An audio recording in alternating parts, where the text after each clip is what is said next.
Mai trebuie curățat asta, știi? Cum bate muzica? Încolo bate. Din spatele tău, adică? Așa. E perfect. E perfect că nu trebuie să dau contractor. Băi, dar știi ceva? Mai trebuia să strâns. Ce l-ai desfăcut? Nu, eu n-am umblat la el. Păi și asta. Păi uite că am are balans. Am are.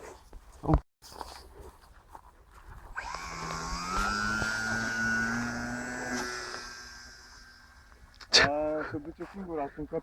Am luat mâinile de pe telecomandă, să mor eu. Singur se duce. Uite și tu cum Hai, se lasă-l, face. aduci tu mai încoace, că singur se duce. Se duce până în mare semnal, după aia nu se mai duce. E altceva, mă, zboară altfel acum față de prima dată. Normal că zboară altfel. Cum? Normal că zboară altfel.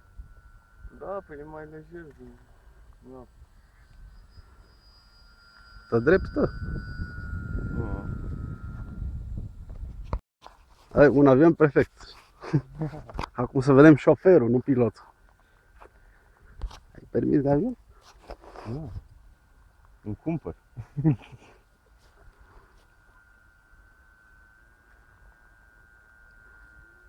Era bine să mers cu barca pe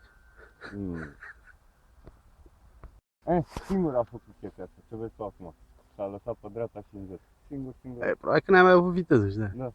Că eu n-am mai dat de... Nici un spaima muștelor.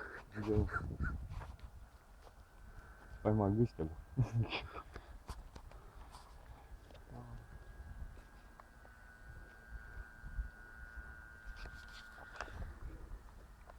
Ce-am mă, te-a luat musca? La mine.